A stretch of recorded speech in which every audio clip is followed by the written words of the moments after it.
Well, g'day curd nerds. G'day curd nerds. Well, g'day curd nerds. Well, g'day curd nerds. Well, g'day curd nerds. Well, g'day curd nerds.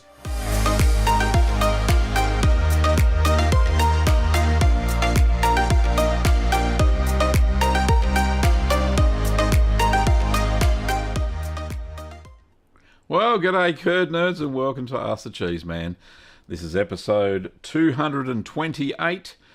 I'm here with all of my friends. This is lovely. I love being here. Well, it's Wednesday now and absolutely fantastic. As always, a big thank you to all of the patrons and members. So no new YouTube members since, well, Sunday, but that's fine. So there's all the YouTube members. Thank you so much. I really appreciate your financial support and all of the patrons. So thank you, patrons, past and present, for all of your financial support, as I've just mentioned.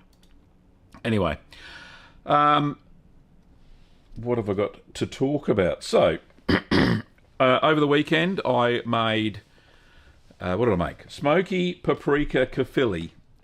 It did start as yarg, or something like that, which is basically kafili wrapped in stinging nettle leaves.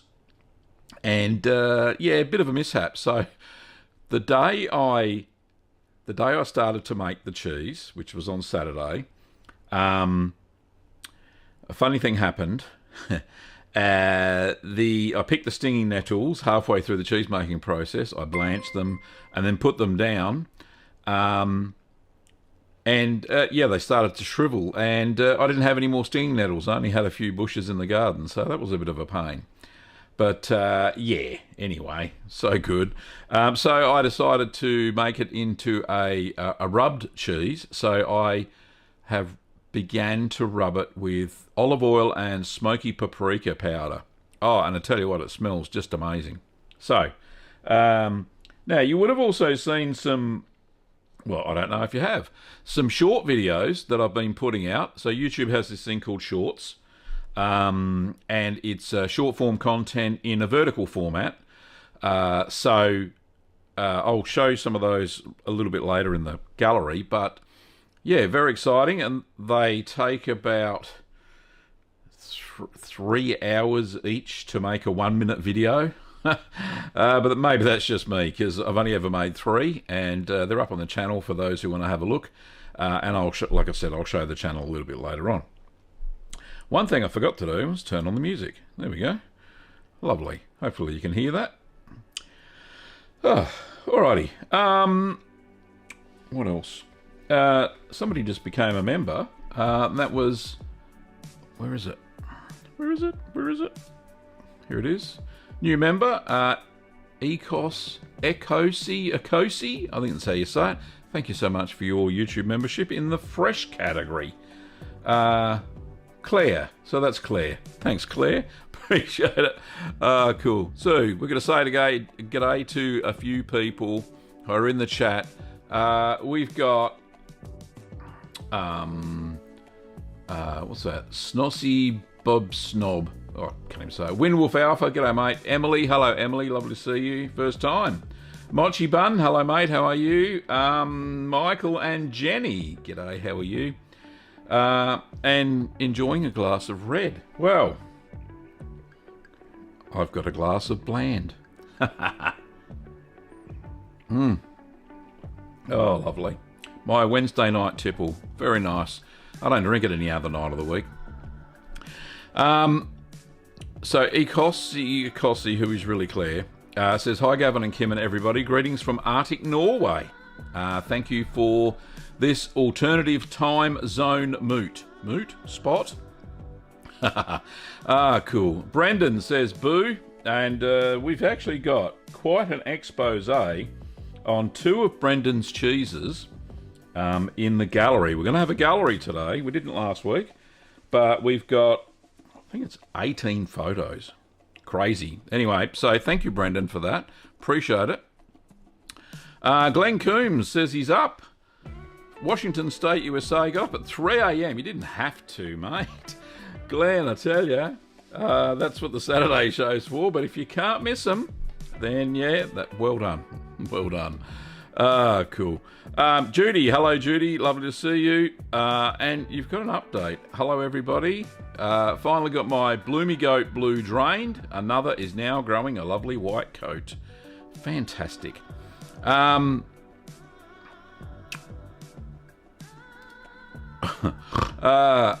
Kifan. Who's Kifan? Not me. I'm Gavin. How are you? I'm having difficulty getting liquid rennet and got calcium chloride, but I couldn't get the culture or anything else. Look, you should be able to pick them up from online stores. I'm sure, surely they ship internationally. I don't think there's too much problems there. Okay. Brendan says, I like the shorts, not your shorts that you wear. I wear them occasionally, mate. But yeah, very cool. Now, let's get on to some questions. Let's have a look. First one's from Mochi Bun. Says, in my last batch of camembert, I accidentally oversalted the tops of my cheese, I think. The texture is very firm, and I don't know if I can save it as a mold-ripened cheese. Any advice? If the top is firm, I don't think it's got much to do with the salt. Or maybe it would have drawn some of the moisture out. So that could be a bit of a problem. But, what else? That's a bit strange. But is the mold growing all over the cheese? If it is, then it will soften with age, because that's what the molds do. If you watch the latest short, it breaks down the proteins and the fats and will make the white mold cheese a little bit squishy. So that's good. Okay, thanks for that question, Mochi. Next question, and I can't pronounce it. It's in Arabic. If you follow the recipes like the Gouda cheese recipe and add rennet and calcium chloride without the cultures and other things, will the taste be very different? Note, I have raw milk and have pasteurized it. Right, so if you hadn't have pasteurized it, you probably could have got away with it, because remember, in raw milk you will have all of the lactic bacteria that we normally add in to pasteurized milk. So if you've got raw milk, then you're probably ahead of the game, and it may work. As long as it's salted okay during the process, and during the brining process for the Gouda, then you should be good to go. But if you pasteurized it, the only real thing I can recommend, now it's a mesophilic starter culture, and it may be difficult to get even cultured buttermilk as well, so which is I would normally add if I didn't have any starter cultures. But use the raw milk. Don't worry about the pasteurization part of it, as long as you trust where you got the milk from, of course. So you get away with using raw milk. Anyway, thanks for your question. Okay, the next one. Okay, no, wrong one. Ecosse is French for Scottish. Oh, very fancy. Thanks, Claire. Historical Isolde says, so glad to have made a live version. Normally I am not online early enough on Sunday. Well, that's fantastic. That's why I created the Wednesday show. Thanks very much. Okay. Let's have a look. What's this? This is a question from Lamaya. I think that's how you say it. Hi, I have a question about making Edam cheese. Can I use buttermilk culture instead of mesophilic? If I can, what amount of it must be used? So as I just mentioned on the previous question, yes, you probably can get away with using buttermilk culture. However, remember that buttermilk culture has, it's an aromatic mesophilic, unlike normal standard mesophilic. So the buttermilk culture is gas producing, so you may get some eyes in the Edam, and you probably may even get, depends on the milk I suppose, some fishes from late blowing. Or certainly some eyes, that's for sure, in the cheese. Which, look, it probably won't hurt, that's for sure. So yeah, you can give that a go. Now, how much would you add? Well, per litre, I would add probably a couple of tablespoons. So if you're making a 10-litre batch, so what's that? 20 tablespoons of buttermilk culture.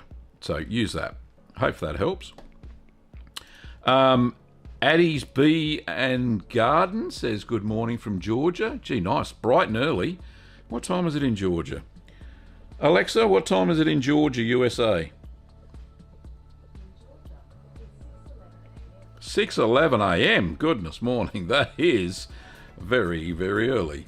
Anyway, next one. That's questions from Historical. Thanks, Historical. Whenever I make Wensleydale with cranberries, my wax cheese starts to expand with gas fluid in about 2 to 3 weeks. Any advice? Yes, the cranberries sound like they're fermenting and producing carbon dioxide. Does the cheese taste a little alcoholic? Yeah, to ferment with yeast. Yeah, very strange. But yeah, so that's what would happen. The cranberries are rotting. To stop them from rotting, maybe boil the cranberries if they're dried cranberries. If they're fresh, then they definitely probably will rot. If they're dried and you've rehydrated them, you shouldn't have as much trouble. Anyway, Razzie says, love from Japan, Gavin. Thanks, Razzie. And a lovely looking profile photo too there, mate. And you say, thank you for all the amazing content. I've made several Gruyere using your recipes. That's absolutely fantastic. Now, I made a Gruyere and I was going to make it into an Alp Blossom. And unfortunately on Sunday, I found that due to much neglect, the cheese had actually started to go extremely soft in the inside. Even worse than when you leave a washed rind cheese. It was just terrible. So I'm going to have to redo the cheese that I made for Alp Blossom, and I'm going to have to do that this weekend. So I've got all the footage, so I'm going to have to copy the cheese again, pay more attention to it, not be such a slacker in the cheese cave. Now, hopefully that hasn't happened to any of you, but I know that sometimes because I'm so busy, I struggle to get into the cheese cave on a weekly basis, which is why vacuum packing and waxing are godsends when it comes to cheese. When you're trying to do a natural rind cheese, you've got to look at it just about every day or every couple of days. And that's just a struggle when you're so busy. And you know, tending the cheese is not your full-time job. Anyway, Razzie says, if I order cultures from Little Green Workshops, would it survive the trip to Japan? Yes, it would.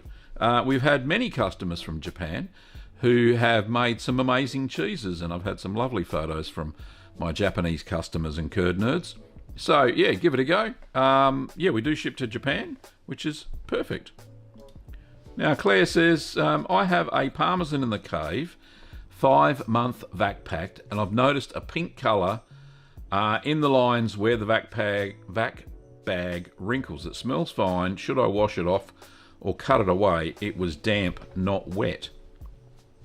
Yeah, what I'd do, Claire, is I would wash it with a simple brine solution. It should come off.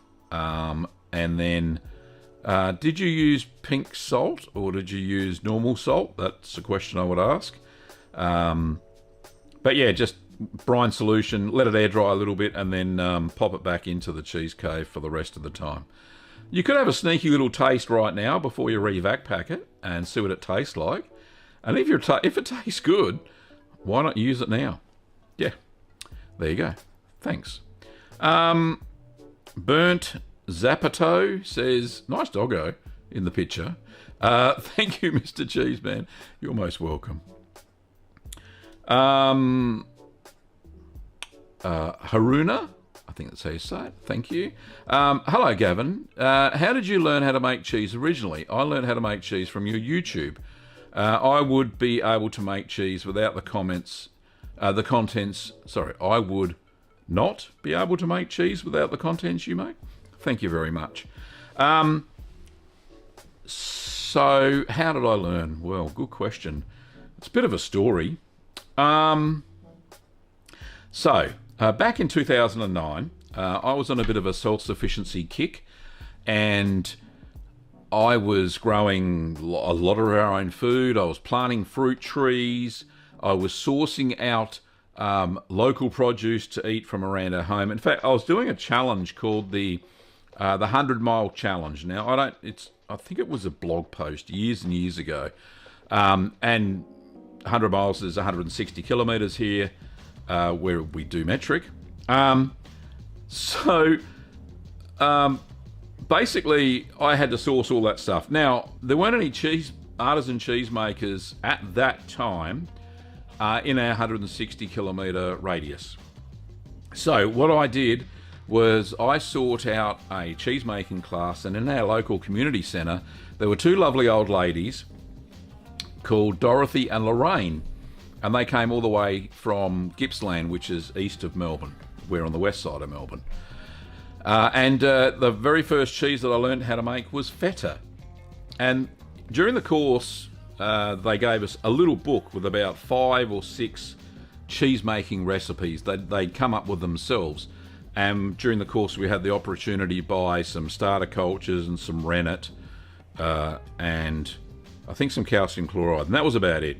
So, so from there on, then, so I started making. So I made the feta. The second cheese I made was Wensleydale, which is actually quite a difficult cheese to make, but following their recipe, it wasn't too bad. It turned out all right. Tasted like Wensleydale.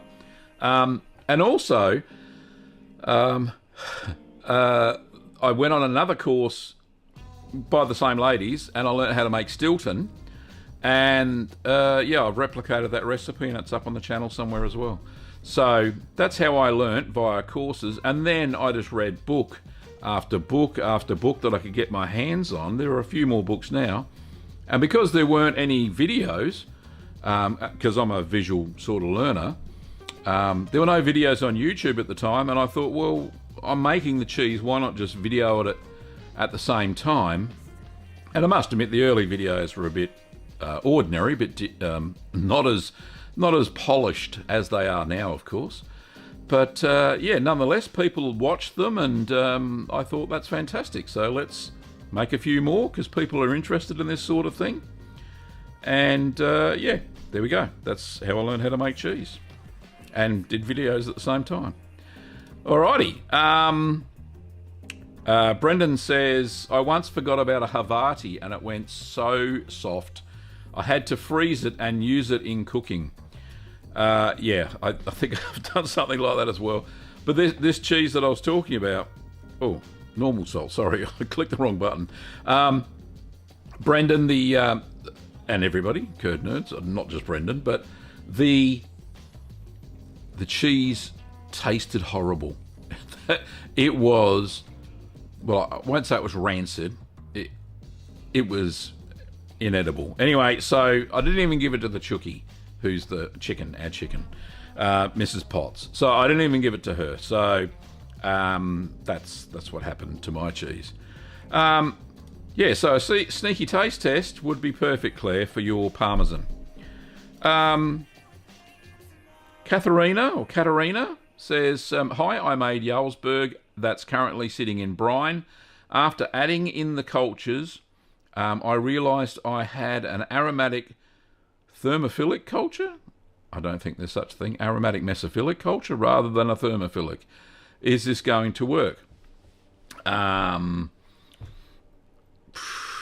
never heard of an aromatic thermophilic. If you mean aromatic mesophilic, then no, it probably won't work, because the paste has to be quite stable so that the propionic shamani will grow the eyes. All of the Swiss-style cheeses have a thermophilic culture. So it may not work. However, keep maturing the cheese, because you never know what it's going to turn into, and it may be the most amazing thing you ever did see. So never give up, never surrender. If you can guess what that's from, then cool. Anyway, Andy says, what's your favourite cheese that you've ever produced? The one that sticks out the most, Addy. Sorry, not Andy, Addy. The one that sticks out most in my mind that was just an amazing experience was Tilsit. It was my very first washed rind cheese. So the first cheese I'd ever used Brevibacteria linens in. Now, it uses a thermophilic starter culture, so it has a stabilised paste. And it doesn't go too gooey, which is good. But the flavour, the smell was unexpected. Smelly socks in the cheese fridge, because that's what Brevibacteria linens does to your cheeses. But I tell you what, the flavour was out of this world. It was just amazing. So if you've never made or tried a washed rind cheese, so a red smeared cheese, then do yourself a favour and go and try one, honestly. If you've only ever been used to cheddars and blue cheeses and white mould cheeses, then get into that red mould cheese, the washed rind cheeses with the red smear, and they will surprise you. So, yeah, anyway, very cool. Thanks for the question. H7 Apollo says, looking forward to some cheesy jokes. Well, me too, because I've got some ready for you. Got my dad jokes. Yeah, so that's very cool. Next. Pete says, where can I get a cheese harp in Australia? The ones on little green workshops won't deliver here. Yeah, so we, just to clear up a point, Pete, we have an affiliate program with a guy called Steve Benz, and he makes them out of the US. And I thought that he ships the stainless steel ones all over the world. So I know the wooden ones don't ship all over the world due to customs, but the stainless steel ones he makes, I'm pretty sure he does send them all over the world. So yeah, that's very surprising. But where else in Australia could get one? I'm not sure. I haven't seen any. You could try Cheese Links in Lara, down in Victoria. Cheesemaking.com.au. Graham may have some up there in his store, but they're the only two options that I could think of. But yeah, like I said, Steve Benz I'm an affiliate of his, and he has sent me products, and I've shown them on the channel. I use them on the channel all the time. And yeah, as far as I know, he was shipping to Australia the stainless steel ones. So hope that helps, Pete. Claire says, when I make farmhouse cheddar, my cheese gets damp in the vac pack, although it's very much touch dry. They taste great. What can I do to get it drier without having it in a ripening box? Tiny fridge. So what you could do, try waxing the cheese. I know it's a little bit more fiddlier, but the thing is, vacuum packing does draw out some of the moisture. Remember, you're changing the atmospheric pressure of the cheese in the bag compared to the atmosphere. So that may be the issue. So maybe try just waxing it, which is fairly inert. The pressure's equal each side, and maybe you won't have too many problems. Or your curds are too moist, so you need to stir a little bit longer. Make sure you do that squeeze test of the curds before you press them.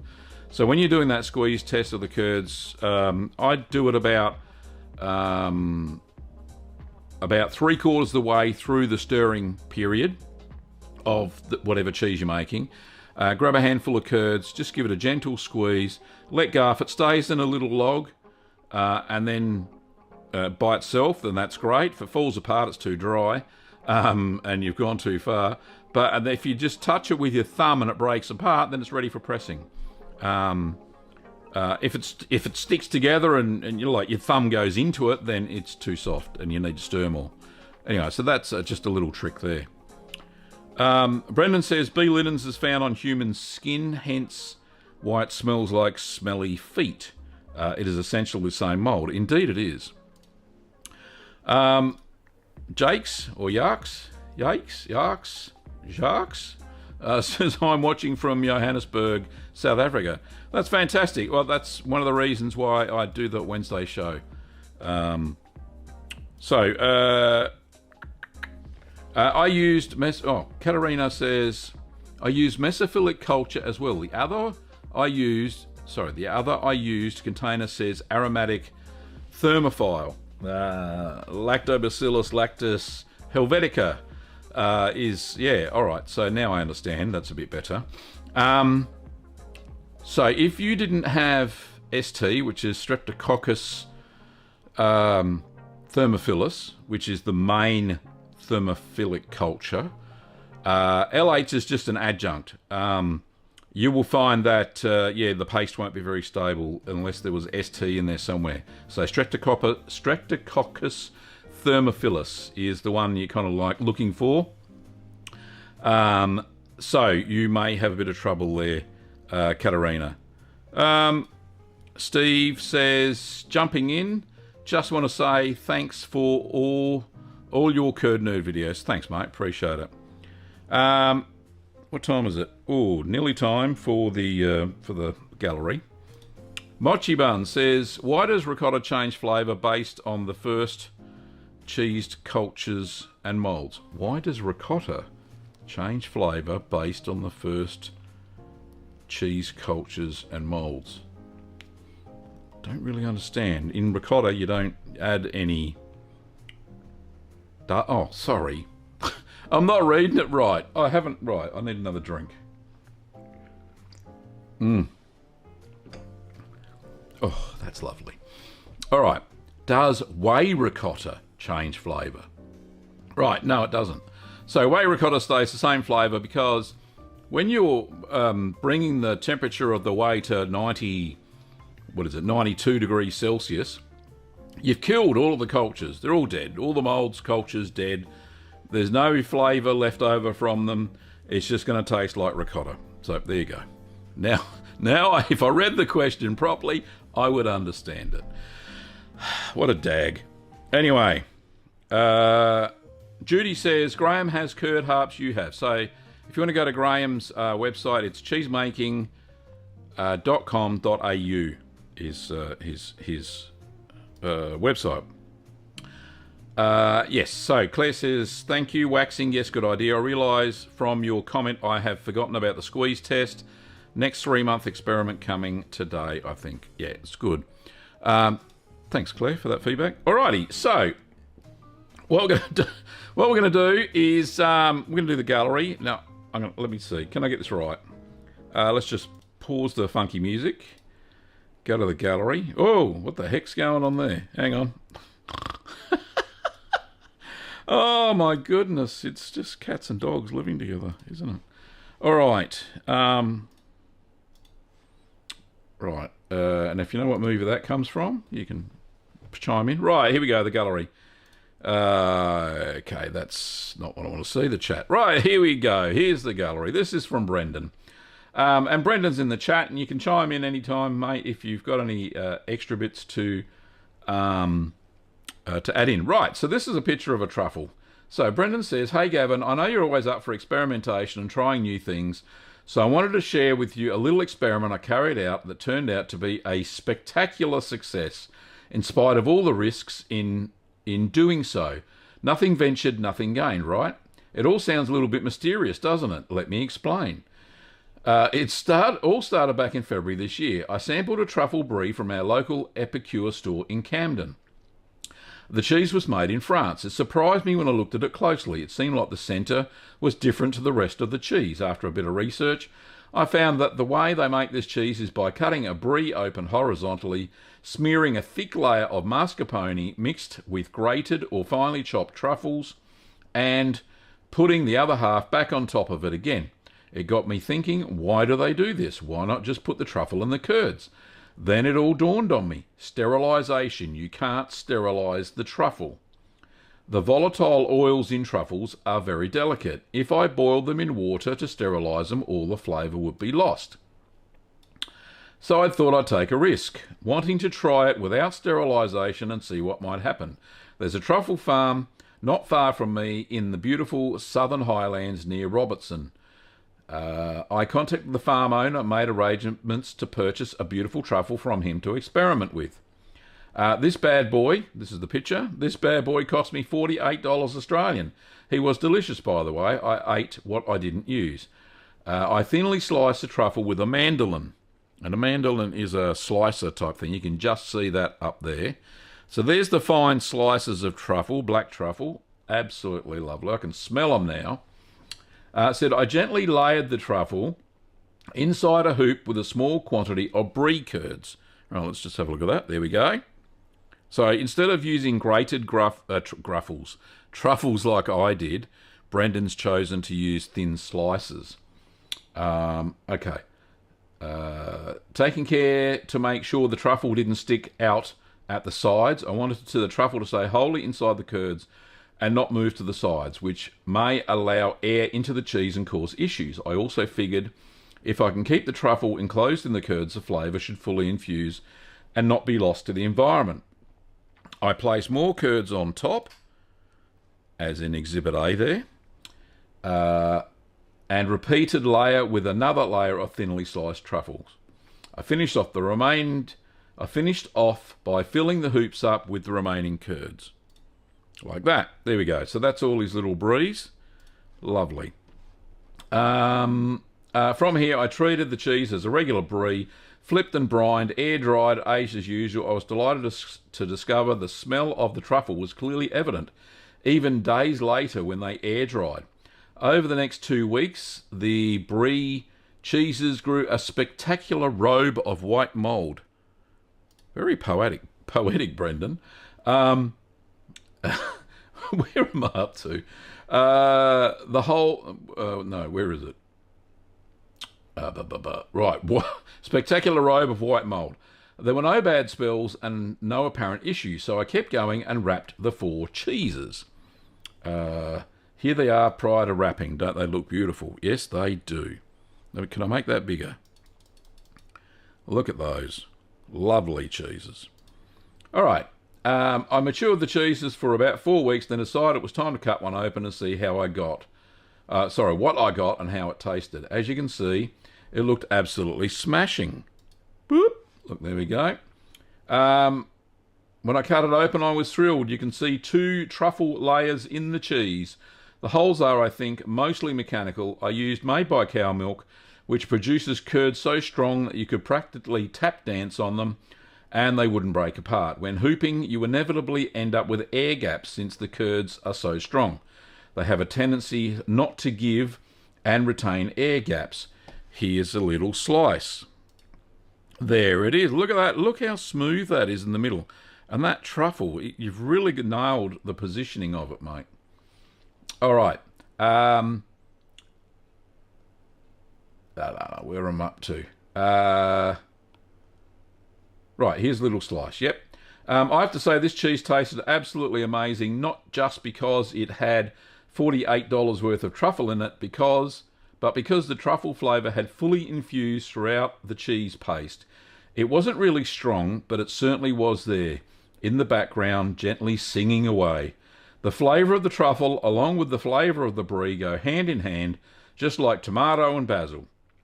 It's a match made in heaven. I so badly wish I could give you some to try. The paste is runny even after I'll start again. The paste isn't runny even after 4 weeks. I suspect it won't go any runnier as time goes on. I've still got 2 in the fridge, so I hope they can last a little longer. The centre is not chalky, so I think maturation is complete at this stage.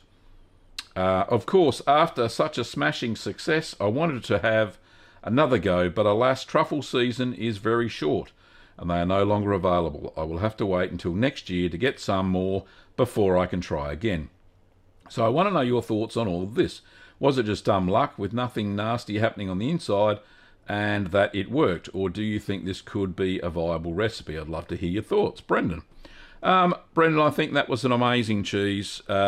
You've done such a great job. So well done. I really do think that that was an amazing brie. So congratulations. So that was a great little story. Now I have another story from Brendan. He sent me two. Hang on, let me just... So the next story, here we go. I love a good story. This one says, "Hey Gavin, here are some other photos to add if you want. This is the Grana Padano, the Lord Voldemort, which I will call it from now on. The cheese that cannot be named, that shall not be named, the cease and desist style cheese that I made back in early December 2020. Yep, it's been aging a while, I know. Anyway, totally worth it. I started by taking off... sorry, I'll start again. I started by taking one side of the wax off, which he's done there. He's cut a little circle thing there. And, righty. So it says there was a small Penicillium roqueforti infection on half of one side of the cheese. Some proteolysis started to occur near where the PR was found. That area tasted particularly excellent. This is the other side. There are no infections here. This is the cheese cut in half. It says, check out this mouth-watering inside. That little bit there that's fallen off, there's an extreme close-up in a minute. But look at all the graininess. This looks absolutely fantastic. So just like the Lord Voldemort cheese should be, or cease and desist cheese. So, yeah, and we'll get even closer in a second. Look at that. Look at the grainy texture. I know this is a little bit blown up, but yeah, that looks fantastic. And this is the last bit. So here is a close-up of the mammoth quantity of tyrosine crystals, totally worth the wait. The texture was similar to Parmigiano Reggiano, but the flavour was slightly different. One to make again for sure. Regards, Brendan. Thank you, Brendan, once again. That is an amazing looking cheese. And thank you for the amazing photographs of all the cheeses and stuff. So that is really cool. So what I want to do now is just, if you want to send in any photos, then you can. I would love to receive photos. Let me just show you how we're going to do it. So that chat gets in the way, doesn't it? Here we go. Right, so this is the channel, Gavin Weber. You're watching it right now. And if you go to the About tab, just here, and because I'm not logged on to this one anyway, it says sign in to see email address. So down here, just click here, sign in with your Google account, or if you're already signed in, then you will see a little robot capture thing, and you should be good to go. So send your photos there. If you want to make an expose of it, that's fantastic, or an essay like Brendan has. Happy to read one of those out a week. That was really good. And Brendan, if you're not a writer, you should already be one. So very good. I love the story and the way it panned out with the photographs. Anyway, so that's where you can send it. Send it to that email address. It should be good to go. Now, one little thing I just wanted to show you. I don't know if anybody's seen this. These are the shorts. So if you're looking for some content, and I haven't made any for a while, because cheese making videos take, every 2 weeks I'm trying to make one and put one out. But sometimes I just can't because the cheese just takes a long time to mature. But I'm going to produce shorts, a couple of shorts every week. So I've made a few. So the first one is bad mold on cheese. The next one I've made is good mold on cheese. And I was a meme. So let's just watch this one. I don't know if you, but let's see if we can hear it. Right, let me just do this. Stop that. Make that go. Get rid of that. Nope, that's not working. Let's go back one again. Alrighty, let's try. Oh, it's all happening. Right, try again. So back in March 2020, at the start of the pandemic, something very strange happened to me. So a guy called Joe tweeted the following. Last night, Corona led me down a YouTube rabbit hole and I ended up watching a video of an Australian cheesemaker making parmesan. He starts his videos by saying, "G'day curd nerds," and all the comments are Italians telling him to go F himself. What happened? Well, the channel, the YouTube channel Gavin Weber, where I host all my cheese making stuff, went crazy. And every time that the meme gets posted, there are spikes in viewership like you wouldn't believe. Obviously, that equates to views, which equates to money on YouTube. So thanks, Joe. From the bottom of my heart, both Kim and I cannot say thank you enough. So back in March, there you go. And it repeats and loops over and over and all that sort of stuff. I'll just kill it there. There we go. All right, back to the music. So, very cool. So that's a call to YouTube short, if you don't know. And they're 1 minute long, and yeah, there's millions of them. But I thought I'll give that a go and see what I could do with it. So, yeah, it seems to have worked out pretty good. I'm nearly up to 10,000 views on the first one, which is more than I normally get for a cheese making video, but remember it's only a minute long, so I don't think there's too much opposition to watching something for such a short time. Anyway, so just keep an eye out for those. I think that all subscribers get a notification when I do post a short, so you can just keep an eye out for that and give it a watch. Anyway, let's have a look. Oh, we've got some other people. There's some more people watching. Odette. Hello, Odette. How are you? Lovely to see you. And Joe. Whoops. Hang on. Yep, there we go. Joe says, Gavin, thank you for all the videos throughout the years. Have you ever considered doing a sashkaroni cheese video? I don't know what that is. Let's have a look. Or squatcheroni? Sounds like Sasquatch. Right, I'm going to write it down. Don't be tricking me. Don't you be tricking me. Alrighty. Oh, bland. Very nice. It's not bland at all. It tastes like sherry. Anyway. Emily says, I remember when you first went around Reddit. Good times. Yeah, indeed. One of the channel actually got a massive boost a long time back when I released my first cheddar video. You know, it was years before I produced a cheddar video because I was scared of the cheddaring process. And whatever you do, don't be scared of the cheddaring process. It's very simple. I've tried to make it simple on the videos because the way I do it, it is quite simple. And the cheese just turns out really, really nice. Anyway, so yeah, that was really cool. Because there was somebody posted the video on Reddit and it just went crazy, the cheddar cheese one. Same thing happened with the meme. So yeah, that was very interesting, and it went to Reddit and it went to what's that called? Gags or something, laughing. I don't know. There's so many. Instagram. Every time it gets posted somewhere, I get a big spike in viewership, all searching for the Parmesan video. And the problem is that those angry Italians, they don't exist. Well, they do exist. They're in the comments about 4 years back. So a long way. There's thousands and thousands of comments of people saying, where's the angry Italians at? And they're just not there anymore. So, yes, it goes crazy.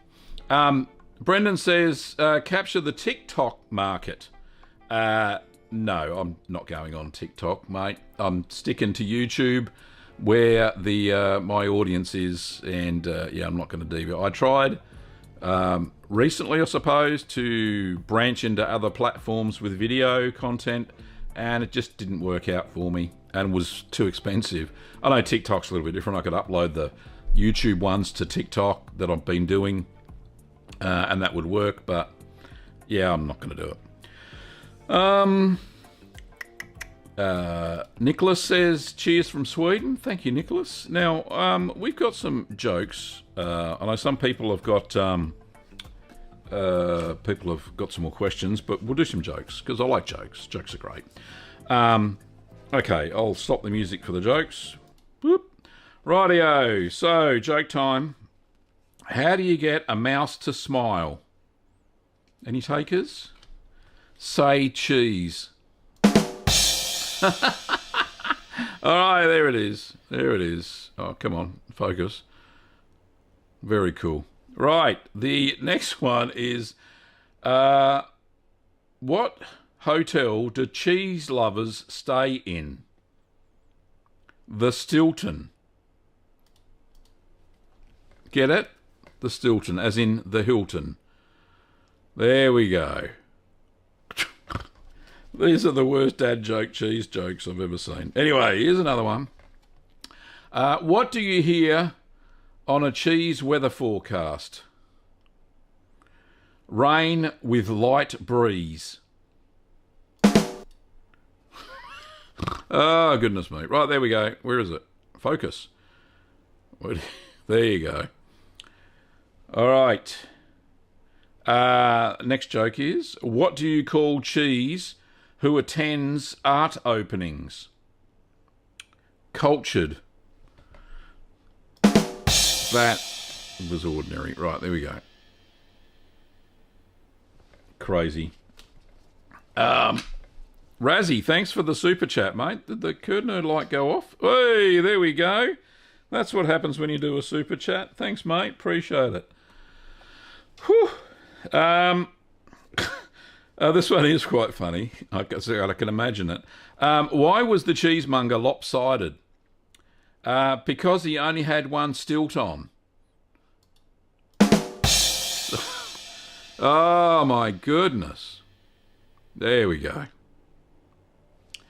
Rightio. The next one is, what do you call a dinosaur made of cheese? Gorgonzilla. Right. Anyway, they are the worst jokes. Right, next, have I got one more? Right, yes.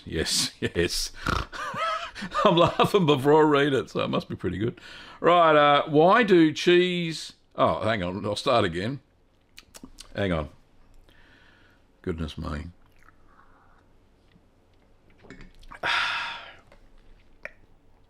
Why does cheese look sensible? Because everybody else on the plate is crackers. Oh, there we go. That's it. That's it from today. I've had enough. That's all the dad jokes. Very cool. Razzie, thank you so much for the 500 yen. That's amazing. I really appreciate it. And I'm glad you made the Curd Nerd light go off. It's very cool. Thanks, mate. Appreciate it. There you go. Dad jokes. I'm a dad. I'm a grandfather even. So, yeah, cool. Alrighty. Let's have a look. There are some more questions.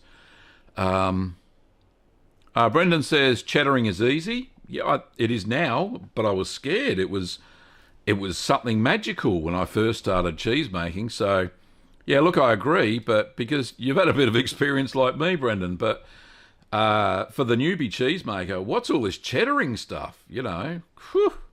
Anyway, Mochi Bun says, I plan on making a cheese with jalapenos, but I'm wondering if using pickled would create pH issues depending on the cheese. Yes, it would. So have a look at the jalapeno cheddar video. So it's called jalapeno cheddar on the channel. And I used fresh jalapenos. And what I did, I chopped them up finely and boiled them for a couple of minutes only. And I added the chili water into the milk to add a little bit of a kick. And it's one of the best cheddars that I've made. I think that if you use pickled cheddars, pickled jalapenos, then definitely you will get some issues. The cheese will be very, very crumbly because the lower the pH, so the more acidic it is, the more crumbly the cheese becomes. So, hope that helps. Brendan says, no, I mean your videos will capture the market, the short attention span. Yeah, I suppose. Anyway, so I've been pumping out, like I said, Brendan, I'm pumping out those shorts this week just to see what would happen. So I'm getting good feedback, which is great. And like I said, if you haven't watched them, Curd Nerds, then go and check it. Sorry, go and check out the other two, the good mold, the bad mold, and the good mold. But yeah, it's all very cool. Nicholas says, good evening, everyone. I completely forgot. That's okay. You can always watch the replay, I suppose. Claire says, oh my gosh, these jokes, super silly and giggle-inducing. Yeah, I'm glad well, they are, Dirk, they are hilarious. I suppose they're so bad they're good. Yeah, thanks, Glenn. And it must be nearly 4 o'clock there where you are in Washington State. Anyway, Isolde says, the bad, cheesy dad jokes are always the highlight of your videos. Are they that bad, are they? I hope not. Anyway, thanks. Lamaya says, thank you for your videos that taught me a lot, and thank you for your interest in answering my question. No problems. I answer just everybody's questions, I think. Oh, here's one I've missed. Helen says, hi, Gavin. It's funny you shared that story tonight. I remember when you were growing veg and then getting into cheese making. Yeah, I actually covered it a fair bit, Helen. As you probably know, on the blog, The Greening of Gavin is what I used to post on. I wrote that for about, I think it was about 8 years, where it was my green transformation. And then really I ran out of steam because I'd written about everything that I wanted to write about, and everything after that was just a moan about the Australian government not doing enough for climate change mitigation and all that sort of stuff, and enabling green policies. And anyway, so I won't go into that because the blog would have just turned into a bit of a whinge fest, whereas I like to keep it a little bit more lighthearted. And yeah, every second post wasn't a whinge, but yeah, it was very cool. TA says, how you going, mate? We need a video for Akawai cheese. Now, Akawai is a very simple cheese from the Middle East, and I still haven't got a recipe for it, but I'll go and have a look. It's made with raw milk, and yeah, it is a staple around the Middle East. So yeah, I'll go and check that out and have a look. Anyway, so what time is it? Oh, we've only got 7 minutes to go. So unless anybody's got any more questions, and I forgot the music again. There we go. If anybody's got any more questions, then shoot them through. Happy to answer them. But like I said, the latest highlights this week, I'm hoping to get the smoky paprika kefili nearly finished, at least the making part of it. And that would be fantastic to get that up and show you. And I'm hoping that's going to mature within 3 to 4 weeks, so it shouldn't be too much longer before the taste test. Or should I, here's a question to you out there, should I hang off and add the taste test and release it all as one big video, or shall I just split them up? So let me know. That would be great. There is a question. This is from Dirk. Says, what do you do with your whey? Well, most of the time I put it onto my fruit trees. I've got lots of citrus trees in the garden that are acid loving, and whey is a little bit acidic, so I do feed a fair bit to the fruit trees. And then in tomato season, I pour it on the tomato plants. However, every so often I make a batch. Well, I've made one batch of bland, and there is a video. And have a look how crystal clear that is. That took, well, about a year to clarify, then another 6 months to mature. And if you go and have a look at the video on the channel, how I made alcohol from whey, this is beautiful. It was a very simple process. It's got 3 ingredients. It's got whey, honey, and yeast, and that's it. Beautiful. It is good. So that's one of the things, and I also use it for making gravy, I use it as a base instead of stock sometimes, or just use 50% stock and 50% whey for stews and stuff like that. Adds a nice richness to it. It's really good. Anyway, so hope that helps. Brennan says, split the videos. More content. That's cool. And Nicholas says, what am I sipping at? Well, just explained it. It's blonde or bland, whatever you want to say. Razi said, what are the most common used cultures you've used so far? So, all right, so the ones in our store, I won't do anything outside of that. So MO30, which is the standard mesophilic I use for most cheeses that say use a mesophilic. Aromatic mesophilic, I've got two types. The main one I use is Floridanica by C.H.R. Hansen. That works really well. Thermophilic, I use a thermophilic called MOT92 by Sacco, and that's the main thermophilic. And as far as moulds, all the moulds I use, so all the white moulds, the Penicillium rote 40s, the Penicillium candidums, Geotrichum, Brevibacterial linens. So there's a handful. But yeah, if you are going to place an order, Razzie, on the website, then cultures are very light. So it'll be a fairly cheap shipping cost to Japan if you just buy cultures. They're very light. So you'll get quite a few for 500 grams, which is the first tier of shipping.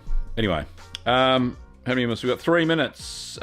Chris says, ever thought of doing a build video like cheese presses, e.g. compound Dutch? No, I haven't, mate. I haven't. There are a lot better woodworkers out there than me.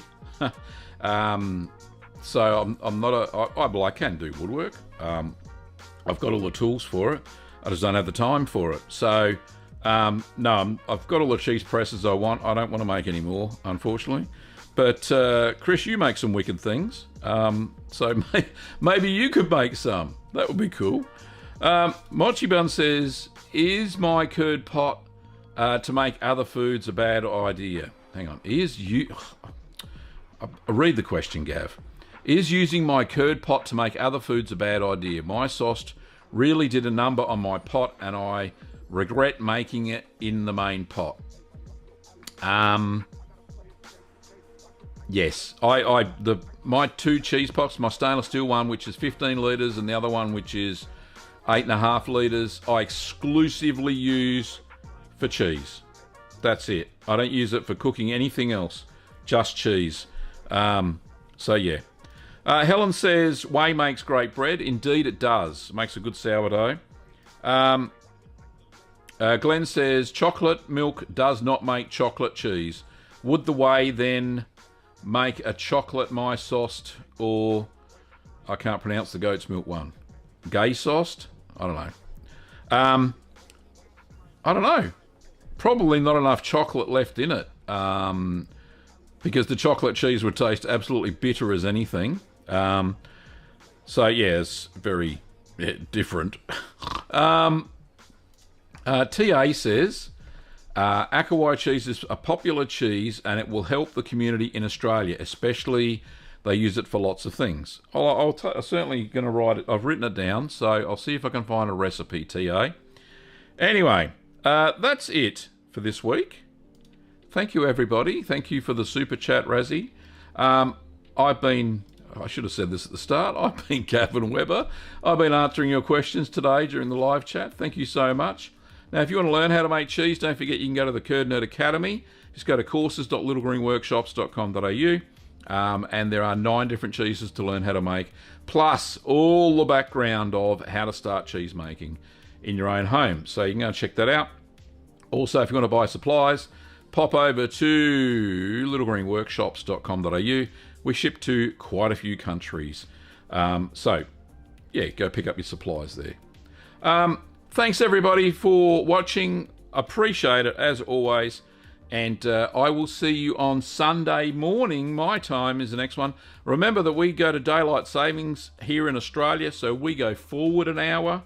So, best to just go and check out the YouTube page, the live page, to see when it starts in your country. So we seem to go very early daylight savings here in Australia, whereas the rest of the world then take another month before they chop over or finish daylight saving when we start here in the Southern Hemisphere. Anyway, I'll move on. Thanks, Curd Nerds, and I will see you next time.